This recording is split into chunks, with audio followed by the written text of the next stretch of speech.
I could up on your mobile phone, I could up on your social media platform. This is Jambo Radio. www.jamboradio.co.uk. We're multilingual, we're conversational in the languages where you understand. We are Jambo Radio. Jambo Radio, inspiring transformation. Yo.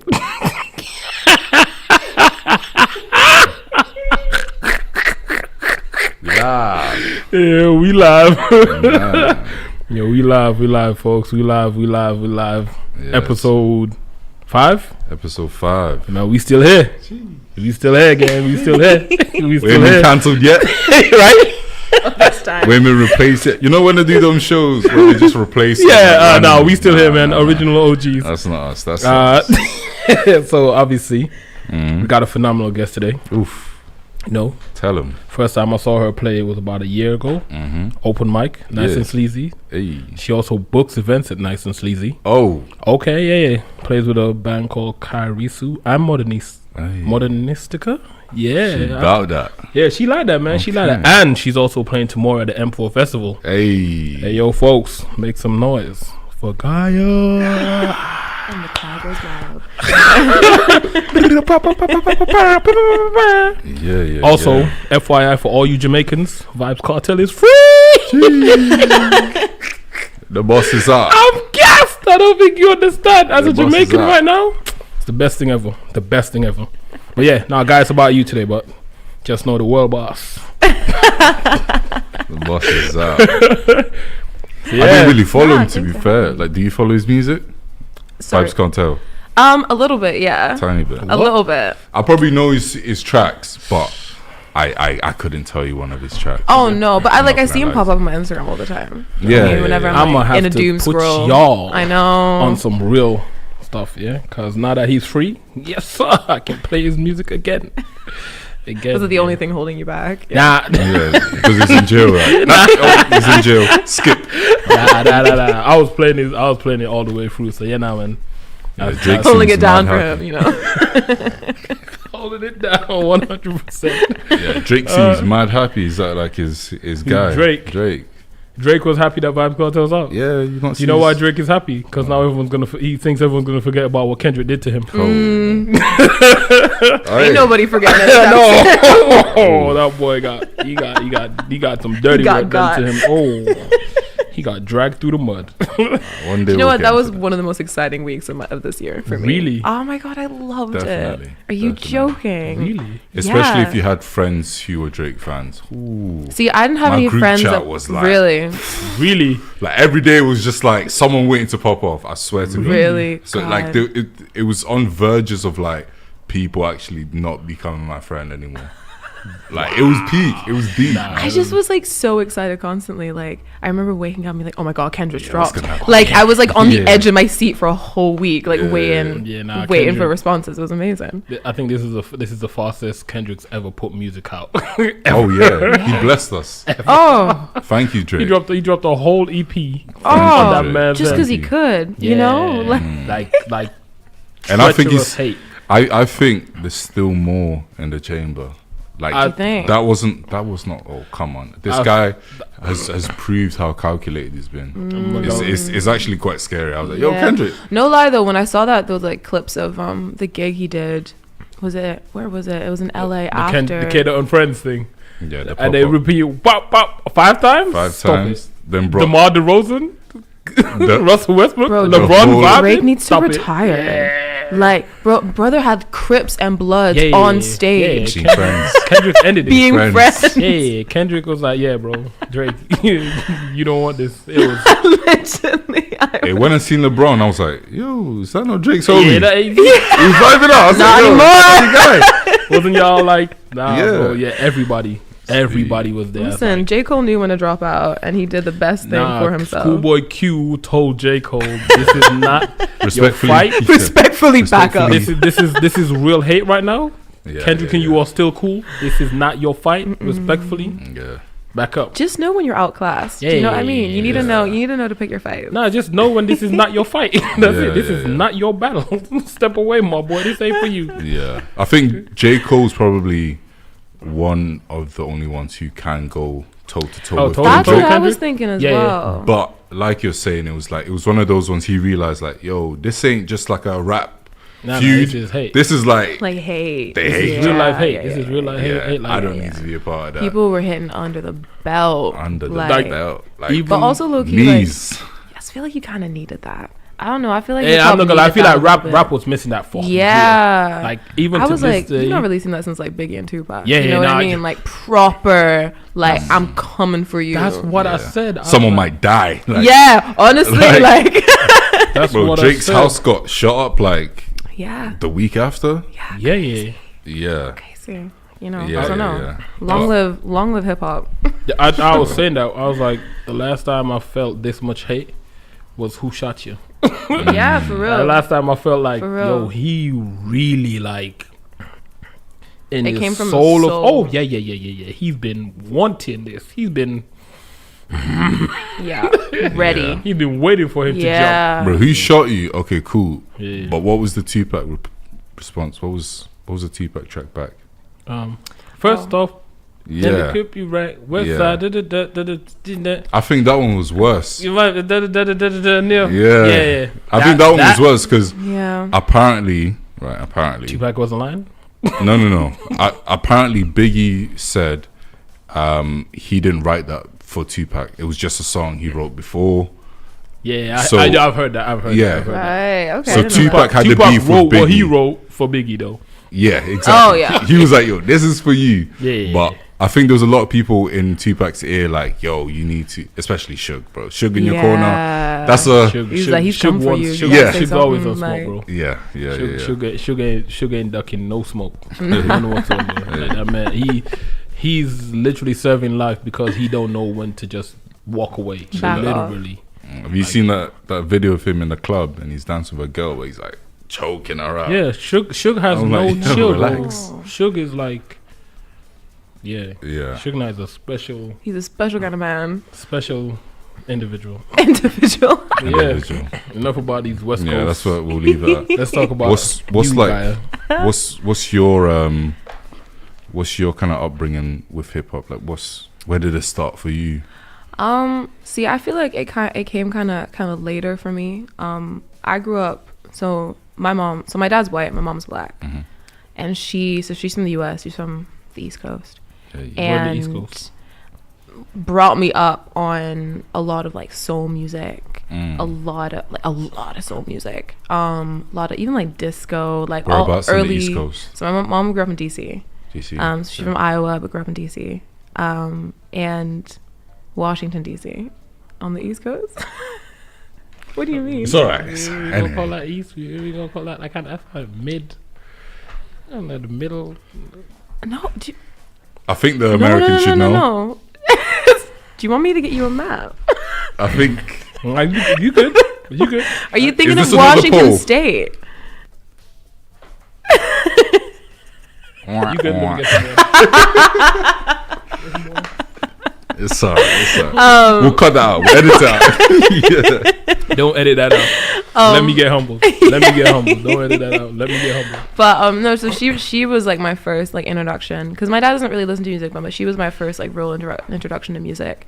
Like the first gig she took me to was like to see Earth, Wind and Fire when I was like, which like I didn't realize how much of a flex that was until I was like much older. Yeah, no, that's a big flex. The elements. It was The unreal. elements. I remember like every part of that thing. Like the elements known. No, for real. As Earth, Wind, Fire. I still dream about it. Yeah. So. But do you remember? Yeah, I do. Like it was this like little jazz festival that was happening. A little pun. Oh, damn! I can't believe I missed that. I should have said, "Do you remember?" Yeah, exactly. Was that? Sorry. Oh my god! We both missed over your head. I was like, of course I do. I was thinking, but she just was talking about how much she remembered it. Like, I was it's alright. I said, "Do you remember?" I was like, what? Nah, that went over both our heads. I know. That's and horrible. Yeah, I feel. I can't believe you missed that. Yeah, so she brought me up onto all of that, but then it wasn't really until I was a bit older that I kind of started like delving into music, because I grew up in Germany, so very very white spaces. Even the schools I went to, like I was kind of the only Black person in my year, and I kind of felt like music was, especially listening to Black music, was kind of how I was like kind of trying to connect with my identity. And that's kind of when I naturally delved into like hip hop and R&B and all of that stuff, and just like fell in love with, especially like 90s hip hop and R&B is really, really my home. Sure. And yeah, that kind of continued when I came to Scotland, where I like just listened to so much music, as much as I could. Finally like got my own Spotify like subscription. I remember that was like my first big thing. So all of a sudden I could like didn't have to like bootleg music off of YouTube anymore. I could like actually stream music. And yeah, so that's kind of always discovered. And jazz didn't come until a lot later. Jazz was always like, I'm so embarrassed to admit this, but like was a genre that I would like tell people I listen. You know, when people ask me like, oh, what kind of music do you listen to? I'd be like, oh yeah, like hip hop and jazz. You was a fraud. Yeah. Do you think I was really listening to jazz? Come on, we all lying. Oh, fraud. Yeah, we all do. I have never frauded about listening to a genre. Really? This guy. I grew up playing in a jazz band. Really? Yes. I didn't know. But is it just jazz though? Like, bro, I played in a big band, bro. You've like, never told like someone. big band jazz, sick. Like, bro, I play guitar in a big band, and like when it comes to the hearings, I know how a sax is supposed to sound. I know how a piano is supposed to sound. Like, bro, I played in. Nah, bro, like I've no what? No, I was It's disgusting. fully, It's like, I know, I was fully lying. I was like, it was one of those things that it was like to make myself so more interesting. Just I'm so embarrassed. It's something like you're kind of interested in it, but you never actually sat down. Yeah, I didn't know jazz, and that wasn't until like I came to Glasgow and started singing jazz that I like had to learn it. So I kind of learned it like the opposite way. I like the jazz scene in Glasgow is unbelievably talented. Yeah, like I ain't gonna lie, they have some got some good players. Oh my god, yeah. And so I kind of that was because I wasn't really singing before I moved to Glasgow, so that was like 3 years ago, and then met a bunch of jazzers from the scene, like Liam Shorthall from Quarter Alto, like Mateus and all these people, and they invited me to start playing at their night in the Rum Shack, which is called Glitch 41. And that was my first time stepping on stage, and I was like, this is like this kind of like UK jazz, so many like influences from like R&B. I was like, I could understand it because it was so influenced by like R&B and hip hop and Afrobeat, and it's just like such a cool genre that and then all of a sudden I was just a jazz singer for like a couple years without actually listening to it. But it's now kind of I the do. birth of like a lot of different genres. Like, like jazz kind of birthed a lot of different genres that are popular today. Well, you see it's influenced everything. It's, you know, when people say like black music is like the heart of music, that's what I really believe like that's what it means. Like jazz is, I don't know, like obviously, you know, there's so many different genres within jazz and so many different ways to play it. And as someone who like didn't go to RCS or can't read music or can't do any, like, I play an instrument really terribly, but really learned just from my ear. It's really one of the most like freeing forms of music because it really comes from like your heart and your soul. For like and which means that it's like super, which like almost feels like counterproductive because I think jazz seems like really inaccessible, which I think it can be, but because it's so soulful, it is actually really accessible, but you just kind of almost need to like switch on to it a little bit. So what do you mean by inaccessible? I feel like, and I think that's also why I never listened to jazz, was because I didn't really know when I was younger, I listen to jazz now, but I didn't really understand it. Right. I had this view of jazz being like quite super posh and like complicated and like inaccessible. It was like, you know what I mean, like four white guys in like tuxedos, like playing like bebop. But then joining the scene and like actually gigging in it, and I was like, okay, like jazz is so many things. And then you start to understand like why so many samples like in hip hop and R&B like come from jazz, and how it's like birthed R&B, how it birthed all these things. And so it was, I think for me, the best way to learn how to like find my feet as a musician, or find my feet as just as a music listener as well, to be honest. I definitely get that, because I feel like sometimes, like even for me, like jazz feels like intimidating, like not in a bad way, but it just feels like it's super hard to make.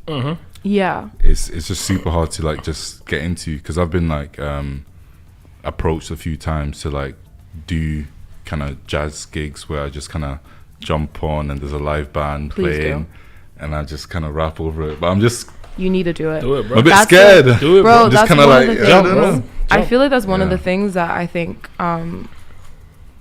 is missing here is there needs to be more cross-pollination between scenes. Yeah. And I think what? Sorry. Chill out. No, chill out. that.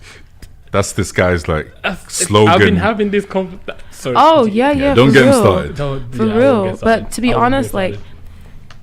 that's I think why I feel so comfortable within the Glasgow music scene, not just within the jazz scene, is because like I've never been too proud to do anything in a sense. So like I, especially like booking at Sleazy's, like my day to day is like noise rock and hardcore shows and a lot of punk and indie stuff, and like getting to know a lot of people in that scene, but then you know doing some jazz gigs, but then also like dipping my toes into like some of the hip hop and like R&B stuff. And it was just so crazy to me that all of these things aren't feeding into each other, because at these like I like Glitch 41 and stuff like that, we're playing Kendrick and we're playing all of these songs that need rappers and that need like different people to come through. Yeah. Which is why like I love playing with Modernistic so much. Like I get to play with my brother Ace, Nice. who's Big up bass, man. oh my god, like What a hands down lyricist. one of the most talented people I like have ever had the honor to like sing Yeah. with. Like absolute poet. I said to him, like, to his face, I was like, yo, you're probably the best lyricist I've heard in Scotland. Oh, he just for sure, has like, something. He has Huh? just got That's high something. praise. Yeah, he's just got something different. It's I don't know, and I guess it comes from the soul. It's like poetry. And Yeah. so and he plays with us on Yeah. this jazz in this like proper jazzy band, you know, and it sounds incredible. So you should definitely do it. Like I literally couldn't recommend it more. We're gonna start a petition to get Pac playing live jazz shows Hey. with him rapping. Also, just like hip hop sounds so good with a full band. Oh, Yeah. my, music with a just whole band is a made- different. Just anything. Just Nah, Yeah. anything. even if you Music- listen to I like think- Taylor Swift. Nah, but bro, Full like, band. like a whole, like a, it's a whole energy exchange. For sure. For sure. And it's not perfect Drummer. as well. It's like it's Yeah. it's And it's it's- natural. The It's drummer and the organic. bass have to lock in, Yeah. and once they're locked in, then the rhythm section, like everything is dancing together, and the music is playing music within itself. Yeah. Like that's how I've always experienced and known live music. Like the music has to make music, because Yeah. if the drums and the bass is out and they haven't locked in the groove properly, it sounds weird. But once they've locked in, and then the rhythm guitar just finds that right pocket to ride on, and then the vocalist Yeah. on top, like it's just, It's nothing better. bro. The best hip hop shows I've Nah, seen. y'all, No, it's true. bro. The best hip hop shows I've seen have an element of live music. Yeah. You know, like I'm trying to think. Like I saw De La Soul here last year when they came, and saw Unicorn, saw Mos Def as well. That was crazy. But they had a live band and it sounded so full, and it sounds like how the tracks sound because they're recorded with full With bands. full bands, you know, yeah. I think there's only so much like a backing track can do for you. Yeah. Even in terms of like, you're right, like the energy exchange and kind of like the energy you bring to the stage and how the audience like get to perceive it Yeah. as well. Like Yeah. there just is something a bit different about having a full band that Yeah. I love about jazz so much. You know. Pick up jazz. Yeah, man. Pick up See, jazz. I need to dip my toe because I honestly like I don't even think I really have properly delved into jazz apart from Kendrick, because Kendrick's tracks, Yeah. his earlier tracks especially, he samples a lot of jazz. So that's Section 80 is crazy. don't get me Section started, 80 is bro. crazy. Don't get me started. But Section 80 is crazy. yeah, that's sick. Oh, Untitled as well. One of the best. Oh, you're Untitled Remaster? Oh, yeah. Yeah. Oh, that is just free flow. It's so Free good. flow. Bro, we can take it Yeah, back. bro, come to Glitch, man. Next Yeah. time in I've never I'll been hit to you Glitch, up. so- Come to Glitch 41. Yeah, yeah. We should I've both never go. been We to should Glitch both go, before, man. so It's great. They're Yeah, we should both go. they're always looking for new people. Always. Okay. It's like such a cool open stage. yeah. For real. Okay, hit me up. Yeah, I will. So I knew she used to play with them, doesn't she? She still does. Well, she's away at the moment Yeah, she's playing with my people. with Kokoroko. Yep. So she's just Jesus. Kokoro. So this is my crazy flex. Mm. You know the new wave sound of jazz that's being brought in UK by Nubia Garcia, Theon Cross, Yeah. Kokoroko. All of us played in a band together. shut the fuck Yep. up. Sorry. Ezra Collective, Femi from Ezra Collective, Yeah, no way. Theon Cross, No way. Sheila Maurice Gray, Ruben Fox, Nubia Garcia. All of us Love all of those people. So all of us brought the whole new wave of jazz sound in UK is literally being brought forward by my friends, and I love it so much. When people are like, "Oh yeah, I know the person," I'm like, That's so sick. in my head, I'm like, man, we've been rocking together since they were yay high. What do you mean? Like, that's so cool. That's it. those my people, like the Mark Kavuma and the Banging Factory, Yeah, all of us. Like, that's amazing. we literally grew up together playing music together. That is so sick. So when I say like I know jazz, I know jazz. Yeah. So, like the whole sound. That's of such an exciting genre. Like that UK jazz sound is like booming at the moment. It's really really cool to see. Yeah. There's this girl from down south, Green Tea Green Tea Peng. Peng. Oh yeah, Green Tea Yeah, Peng. Green Tea. She's cool. I think that's Yeah, the she's only been kind about of- for a while. Her. Yeah. For a minute. But yeah, she's really sick. Really really sick.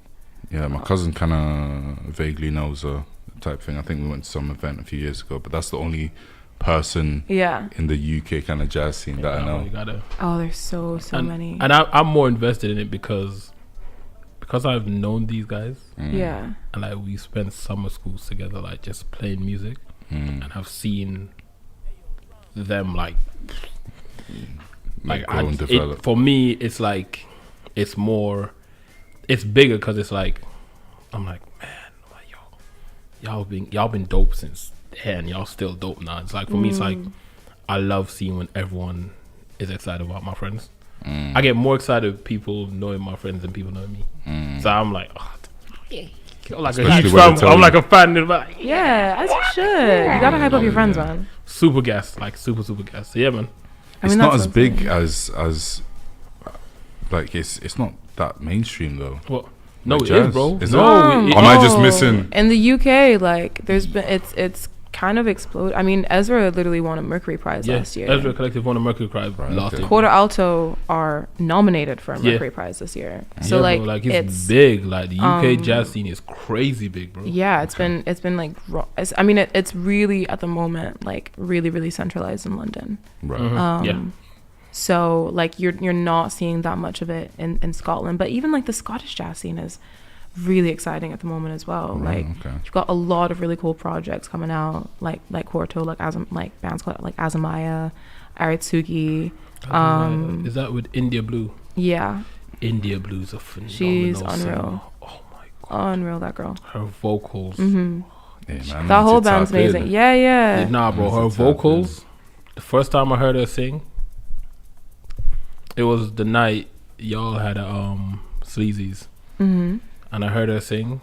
I was like, I got goosebumps, and I was with my Yeah, friend. she's great. And, I was And she like has all these pedals as well that yeah, she she's like messes with her vocal. It's really like, sick.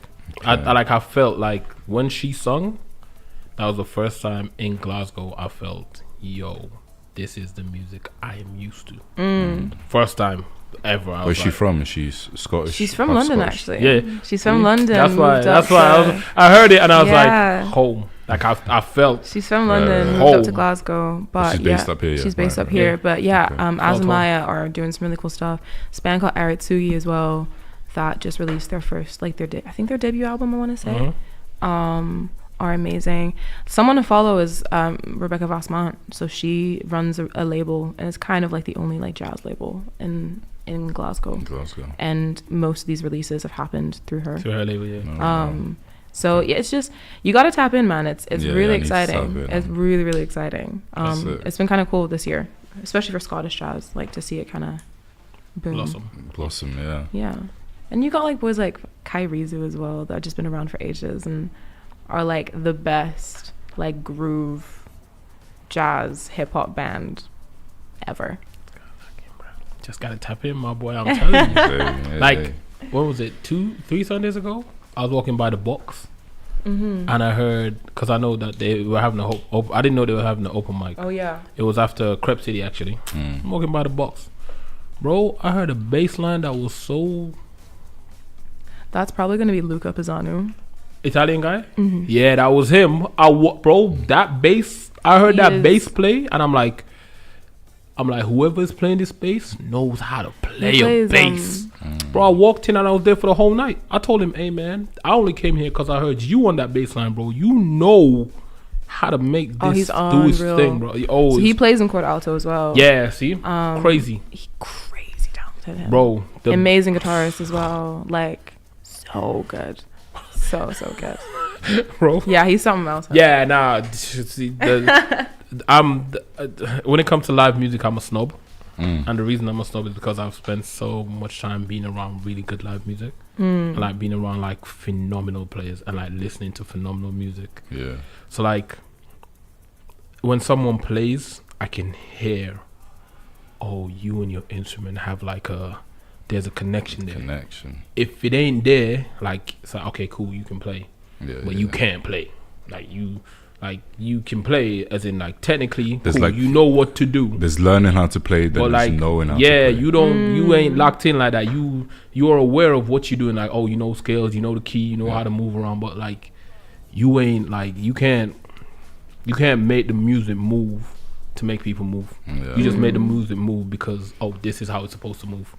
Yeah, bro. So like when I heard him do that though, whoo, I think jazz is good for that. Like just kind of what you're saying there. Like it's more than learning how to play an instrument. It's knowing how to make that groove, that vibe exist.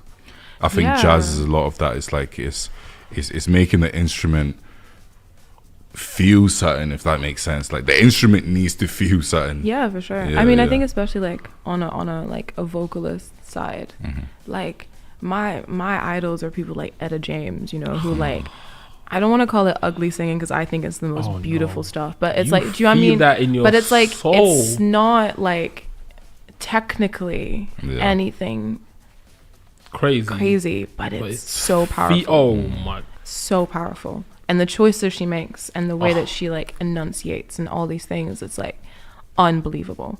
And so I feel like that's also why I was able to even start doing jazz. Was I wasn't necessarily technically the best singer, and it was something I like worked on, but I think I don't know, I understood the music. It like spoke to me, and I just don't know, like that's why I continue to do it. So I think there's definitely an element of that, like, and I think you need that element everywhere. It's not necessarily about like being able to rip the coolest bass lines. It's about like communicating and feeling. You know, which I think is all. I mean, obviously, being really talented definitely helps, but talent can only take you so far. I think. I feel like you gotta, especially when it comes to music, it's such a fellowship, and when you fellowship with other musicians, that exchange creates another exchange. So that energy, the crowd feels the energy. That's why you could go to like certain concerts, and you can see like an act and it's like, man, you're supposed to be so big, but you like there's nothing happening. And you see the opening act. I used to work at a jazz cafe in London. Sick, yeah. And I've seen opening acts come on stage, and like silence. Like the you whole should have been thing. the headline. No, bro. I mean, like silence the whole. Like the first time I saw Liam Bridges play was at Jazz Cafe, and I thought Liam Bridges was the opening act because of how phenomenal he was. They're like, nah, I thought he was the open. I didn't think he was the headline, and they're like, oh no. And then I'm like, yo, that's Liam Bridges. I was like, what? And I was like, brother, you are crazy. And he came with, I was like, yo, this man had the whole of Jazz Cafe moving. So like I've seen opening acts come on stage and just like killed it, and I'm like, that's a great performer. So see with that, like on top of what you were saying, like it's more than the talent. So in that scenario, do you think, because of course the opening act is hungry for it, they're coming like, I've got something to prove, I'm trying to make everyone here feel that I should be, you know, the future headline act. Whereas the headline act sometimes is just like, yo, I'm on tour, this is stop number 30, I'm just gonna do my thing. So with that being said, do you think, certain artists, when they get bigger, they just lose that kind of feeling for it? I don't know. I've seen Roy Ayers play many times, and that man kills it every time. Every time he kills it. Yeah, I wouldn't say if you're a good artist. If you're a good artist, you're like you want to like. I feel like part of your job as an artist, or scrap that. Part of your job as a creative and someone who creates is to create, is to inspire. So if you're gonna go on stage in front of somebody, I feel like you are supposed to inspire that person to either look to you and be like, yo man, like I want to do this, I want to create, or be like, yo, this moved me in a way that I'm like, yo, I didn't know this could move me. So like I feel like every creation should impart something to somebody. I feel like if you don't do that, then you're not really a creator, you're just a copy. You just like, it's like, when like the Mona Lisa, it moves people, but a fake like copy of the Mona Lisa won't have the same impact as the Mona Lisa. So it's that kind of effect. It's like, oh, the real thing kind of moves you because the person who created it, when they were creating it, they imparted, this is my creation, while someone who's copying it and doing a fake of it, it's like, I'm just copying the technical aspect of it. So for me, if you're a creator, no matter what you create, whether that's food, music, content, like you should be able to impart something to the person who's seen the creation.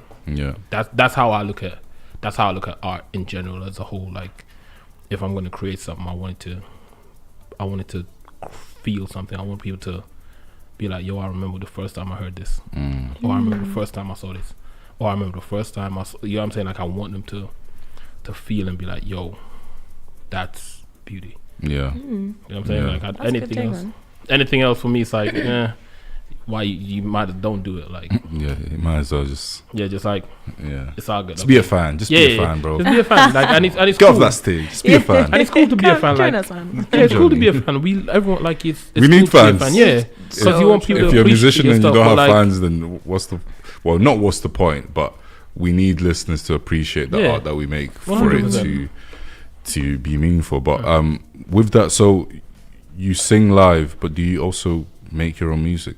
Are you also in the process? Yeah, so that's why tomorrow is quite exciting, because I've never performed any of my own music before. This is your own music tomorrow. Hey. You heard it here first. Lord, get your ASS exclusive. Get your ASS exclusive down tomorrow. Here's some exclusive music. Stuff. You feel me? Yeah, I'm not even gonna be there to see. I'm tight now. Right. Yeah, I know, but I'll FaceTime you. I won't pick up. Those people that go to a show and they FaceTime someone. Oh, I love that. I think that's I'm so like, cute. I promise you, I won't pick up. It's a real friend.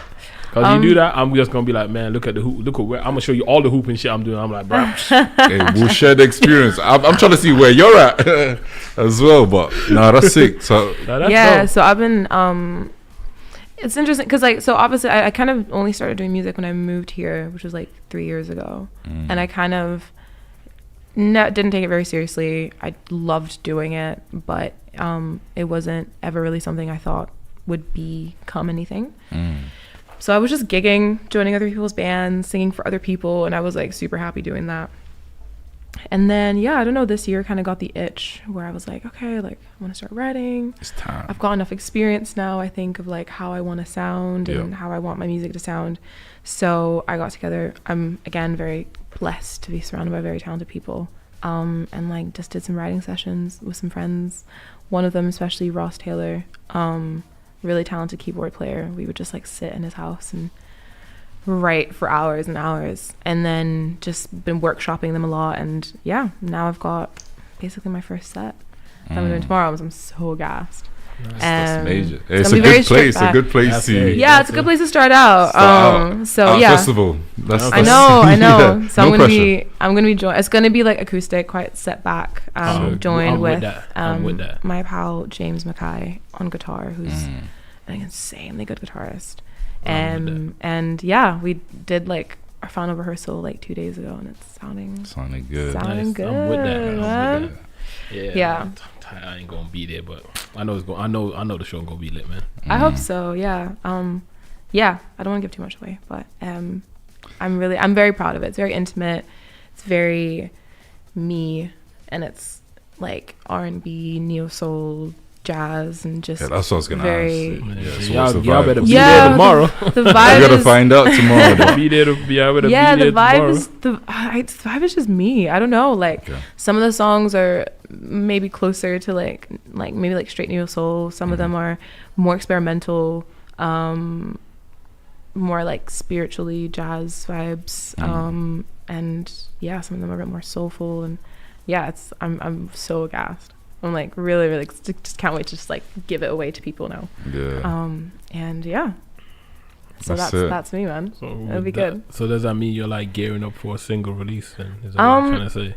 I think so. Is that what you're trying to say? You Maybe. got some on the horizon. Exclusive. Some on the horizon. Exclusive info. I think the plan at the moment is not necessarily to release anything yet. I think that won't be until next year, but I'm thinking of I want to do some live sessions, because I think I'm so used to singing live. I've never really like I've done a lot of studio time for other people, like backing vocals, so I'm so comfortable doing that. And we did our first single with Modernistic a couple months ago, so that's cool. But I don't know, I'd love to just do some more collaborative stuff, and maybe do some live sessions, and get those filmed and things like that, rather than just focusing on releasing a single or an EP or whatever. I kind of just want to be a bit more creative for a bit longer, and then I feel like I'll like have all the tools to then be like, okay, now I'm ready to like release something proper. You can release and still be creative. I think you can. You know what, like what I've really loved about my artist journey is I've taken my time, and I've really like tried, because I get it. Like I have a lot of respect for people who, you know, there's a grind, there's like a way to do it. You release, you hype it up, and then you release another single and all these things, and it's kind of, because all of the stuff has come really unexpectedly, I really just want to like embrace it and enjoy the moment with it.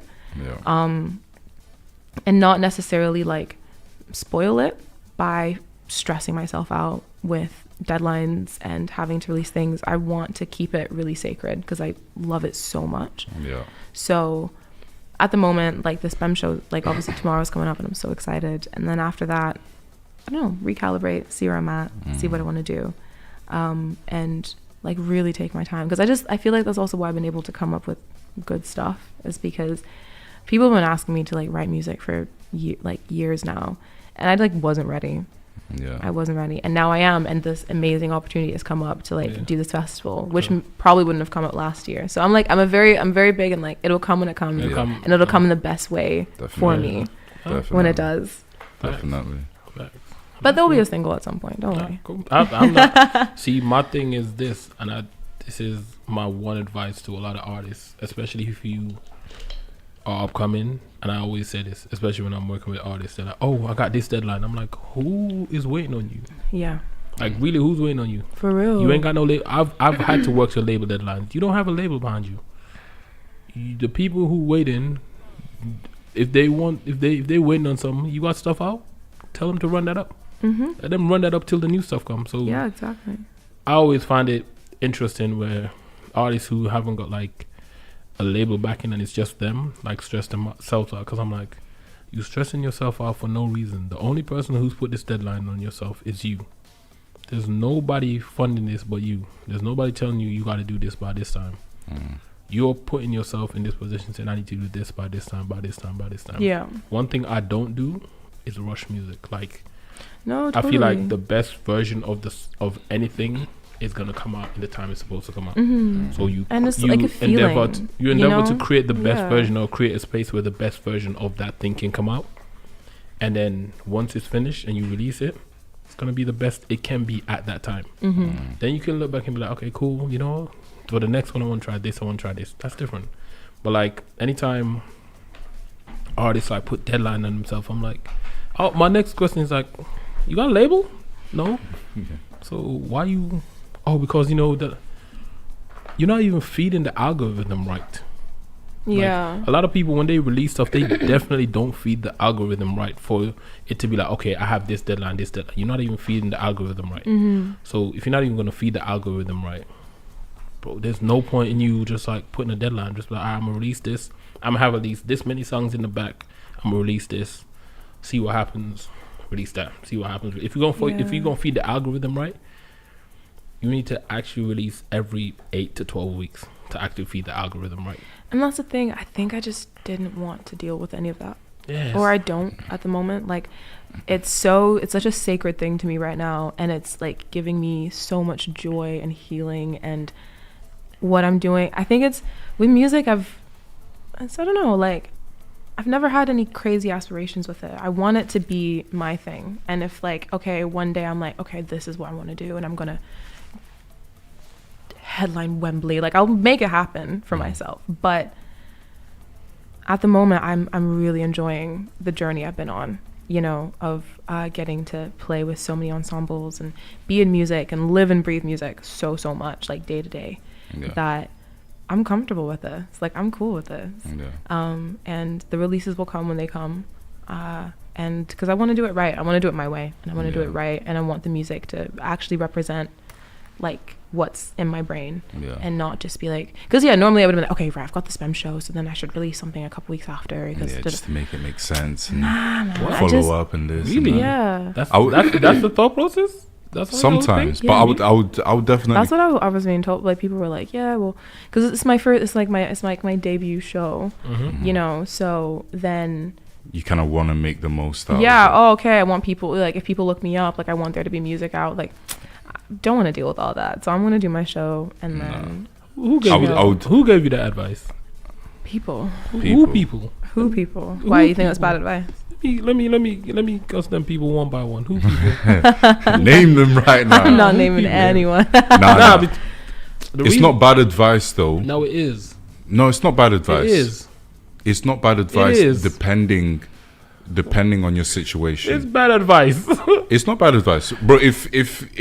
If you're in a situation where you've been releasing for a while, right, and you've got releases coming up, right, something like this, you would want to leverage it, and you've already got release waiting to kind of drop. Yeah. For example, if I was doing tomorrow, I've got releases waiting to drop. I know, okay, cool. I'm gonna try leverage the show to collide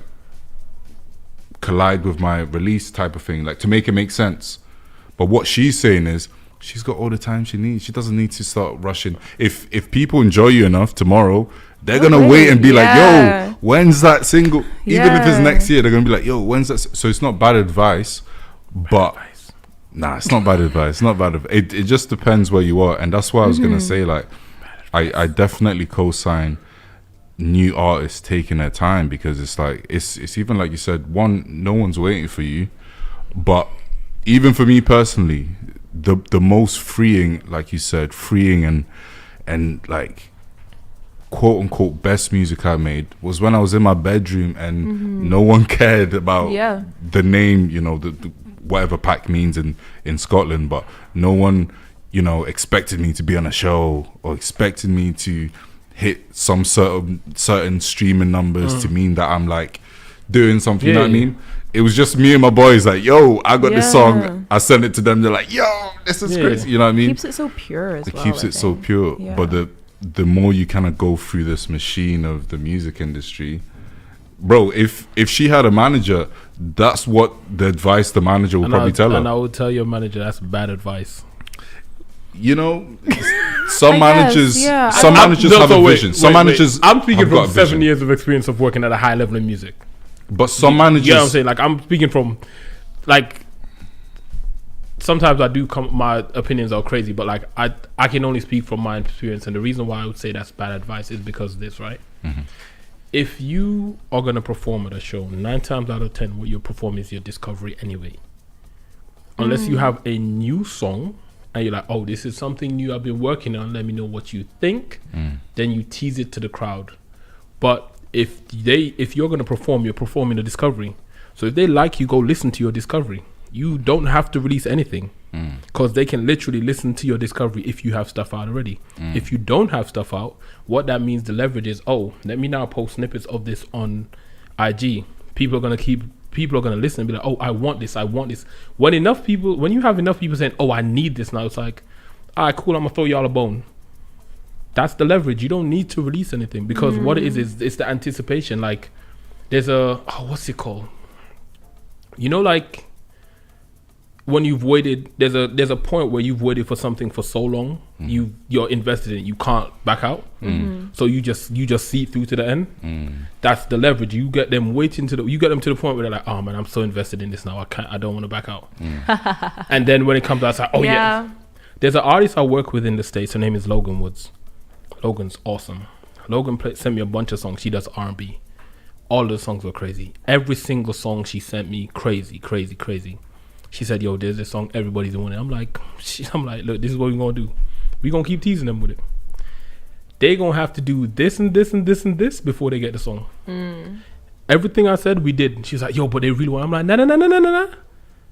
They need to do this and this before they get it. Once they've done this and this and this, and while we was doing that, we was doing everything on the back end. The mix was done, the master was done.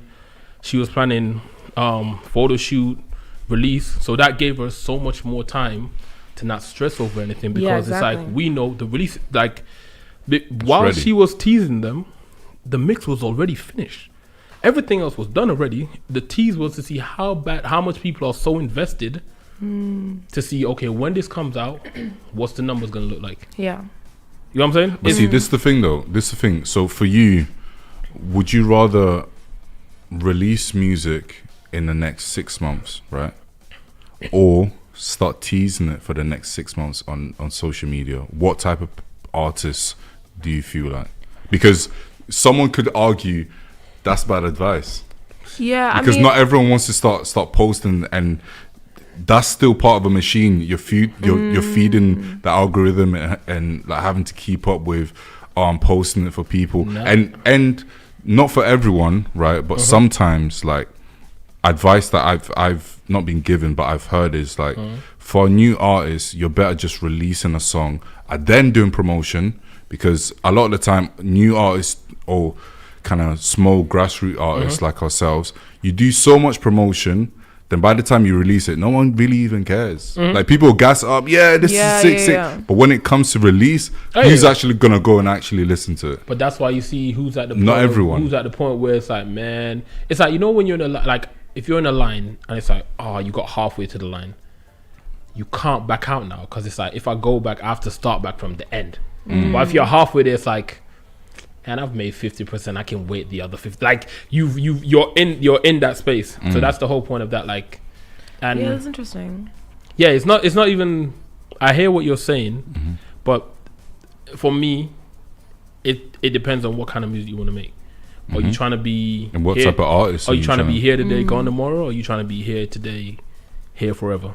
You know what I'm saying? If you're trying to be here forever, you take a longer way of doing things. If you're trying to be here today, gone tomorrow, you do the quickest way possible. No, definitely. So then that would mean that, okay, after this show, let me release something. Because then once you release something, the hype is already up that everyone's going to be there. But if you wait longer, then you can actually build a core fan of super fans. Because I think the biggest point, especially even when I go to like meetings and I have all these conversations, it's like, no one is going to get an artist who cannot bring fans to a show. Yeah. You know what I'm saying? So if it's like, I'm gonna release tomorrow and some people gonna listen to it, I don't mean they've turned into fans. If I've kept you hooked this long, waiting for this, you are my fan. You are waiting for me to release. Whatever I drop, you are there. I agree to a certain degree, to a certain extent. However, like even you were saying, everything is about timing in music. Yeah. Sometimes you can wait too long. 100%. There's been artists who were hot from a snippet they put online, and people were so buzzing for it. Yeah. They waited so long. By the time they dropped it, people kind of like, the buzz is dead. Like, someone's already dropped that sound. Yeah, exactly. We don't really care about it anymore, you know. But I also, of course, agree. Like, you should not rush. Take your time to just like. Sorry. I'm not looking to release anything yet. I definitely, at the moment, I'm gonna focus on some live sessions. I'm gonna be running with some of my pals and like film the music. basically, and do it that way. Because I like the visual, like I love the visual element as well of like when you release something and being able to have something to look at. So kind of looking at it more in that direction rather than just wanting to release a single. Because realistically, that won't be till next year, I think. It's funny. She basically said, "You're both wrong." no, but I'm gonna do it my way. But at the beginning, that's the first thing she said. That she's Yeah. gonna do it my way. So no, definitely. I mean, my thing isn't hard or fast. Like, no one has to listen to what I say. I'm just saying, I see this what you're this saying. is just my like. Creation is subjective, and creation for me is like opinions. Everyone has a different opinion. Yeah. Right? So that's it. This is my opinion. Of course. That's it. Y'all ain't gotta. If you wanna come at me in the comments, bring a credit list bigger than mine, and we can have a conversation. Yeah, no, I'm definitely like, I'll start teasing something eventually, but I'm also just like, Shucks, I'm joking. let me take my time. Yeah, you know? definitely. No, take your time. Yeah, man. I've even said it to other artists, like kind of up and coming artists who maybe might ask me for certain advice on certain things. I'm like, just take your time. Like even my partner Gaia, when she started music, I'm like, yo, Oh, she's amazing. I'm like, but I just keep telling her like, take your time. Yeah. There's no one like waiting for you like that. Exactly like you said. You know what I mean? Like you start building up a fan. She dropped her music the same way. When you drop your music, you have a little kind of fan base and supporters that they're like, yo, we want the next thing.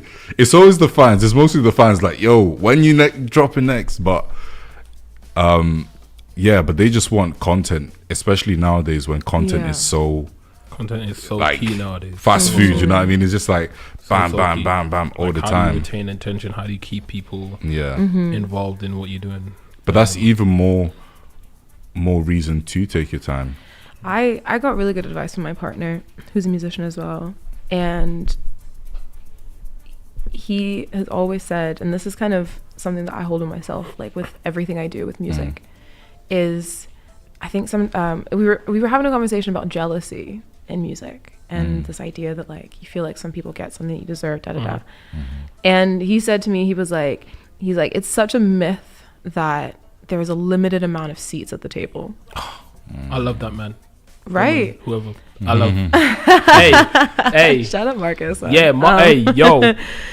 That there isn't, so you don't need to rush to There's get to the, food there's for no finish. everybody. There's no there's like this like mythological finish line that you need to. There is no finish line. Like if your stuff is good and you're interesting and you have some sort of vision and it's just if it's good, people are going to eat it up, no matter how many other people are also within the scene. There isn't a limited amount of space, so you might as well take your time to hone your craft and also become someone that people want to listen to. Be authentic with That's it. great advice. Be authentic with it, because Take it and run. great music is like trying to catch a lightning in a bottle. It's like you just like some of the greatest hits. It's just the right people in the right rooms together on the right day, and it's like boom, lightning in the bottle. Like, Yeah, for sure. and all the music industry is just trying to capture that lightning in the bottle every day. And like Motown got it the closest, because they had like a whole machine where it's like, yo, we just gonna drum in the same place, like, and it's like, yeah, let's keep, this is our machine. But like I think it's just trying to chase that Motown, trying to catch lightning in the bottle. But like it's gonna come. Like it's just, if you invest enough time in your craft, over time, naturally, you're gonna be better. You're gonna become closer at being able to catch lightning in the bottle. I think also like it especially kind of helps with like authenticity, because there are so many people that like try to sound like other people because they see that, oh, okay, this particular sound's popping off, or this kind of aesthetic is popping off, or whatever, and that never. People Never aren't works. stupid. Nah. People aren't stupid. Like listeners are really smart. they like, as are, much as and they might not be musicians able to like totally understand it. But But they're after like, a while, why am I just after a not while, they really- get bored. Yeah. Totally, and it's Yeah. because people are trying to sound like Ezra Collective. People are trying to sound like Highest Coyote. People are trying to sound like Georgia Smith, whatever. But they've done their thing because they've remained authentic to them. Ezra Collective sounds like that because they have played music forever together and they come from this particular space. Georgia Smith sounds like that because whatever reason. Yeah. I sound like me because of where I come from music and my experience with jazz and R&B. Yeah. Trying to sound like somebody else is the death of music. And even if your influences, like you and I can listen to the same 4 artists, but the 5th artist we listen to, that's different, will change the way we sound. You know 100%. What I mean? How we listen, how we hear how music, we listen, what like, bits of music like stick out to you. There's so many like, intricacies. But totally. And that's what I mean. And that's what I mean when there's like more than enough. Yeah, there's food for everyone. Yeah, food for 100%. everyone. Yeah, I think that's a perfect. We can leave it like that. We can leave it right there. There's enough food for everybody to eat. You hear me? All right. So just before we finish as well, so with you being in M4 Fest tomorrow, we obviously kind of reached out to the head honcho. Bems himself, big fella. He's big fella. Yeah. He's blessed us with some tickets to give out. So I'm gonna give you.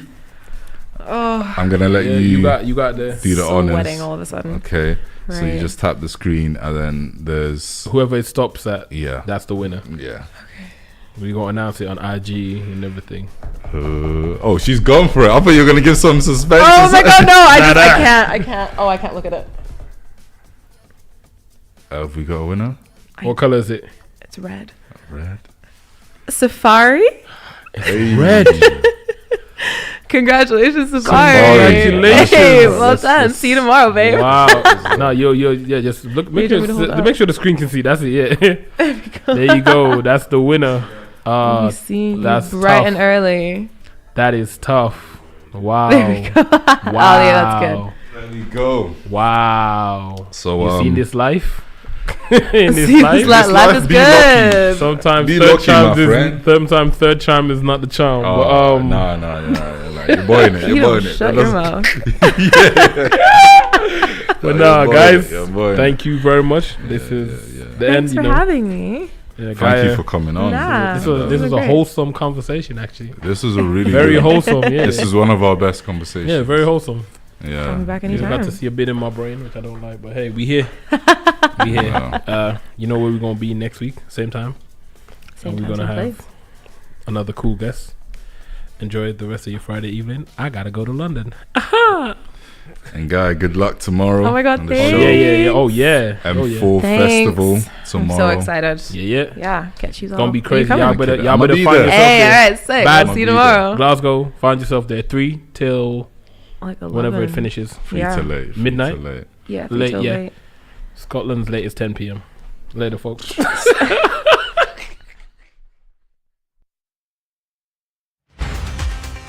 You are listening to Jambo Radio across Scotland.